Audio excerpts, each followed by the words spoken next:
در شهر و ناحیه‌های ولایت تقدیم شاه اثر بیزوال ابوالقاسم فردوسی که با اقدام و سرپرستی پیشوای ملت محترم امام علی رحمان روی کار آمده است، به عائله‌های اهالی شهر و دهات ادامه دارد. کاروان کتاب شاهنامه ابوالقاسم فردوسی این دفعه وارد ناحیه دیوشیج گردیده، تقسیمات آن در 2 جلد به بیش از 36,000 نفر اهالی ناحیه در نظر داشته شده است. طوری که پیشوای ملت محترم امام علی رحمان تاکید کردند، شاهنامه بزرگترین اثری است که برای تربیت نسل نورس و جوان و کلانسال اهمیت مهم و تاریخی دارد.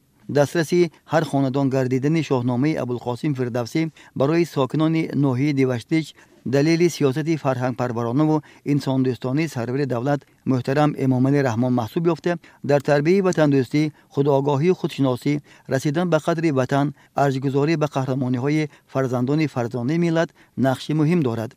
امروز خرسندی ساکنان ناحیه دیوشیج حد و کنار ندارد، زیرا از طرف اساسگذار صلح و وحدت ملی پیشوای معظم ملت پرزیدنت جمهوری تاجیکستان محترم امام علی رحمان به هر یک عائله مردمی ناحیه کتاب 2 جلدی شاهنامه ابوالقاسم فردوسی تحفه کرده ایستادند.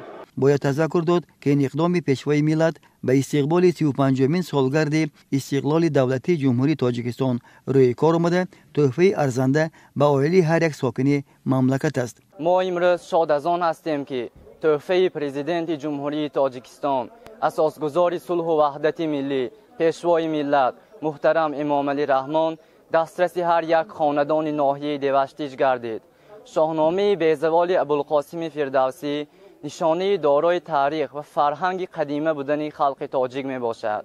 من از نام خودم و کل جوانان ناحیه و پیشوای معظم ملت عرض سپاس نموده ما وعده می دهیم که برای پیشرفت و ترقیات وطن عزیزمان کوشش به خرج می دهیم.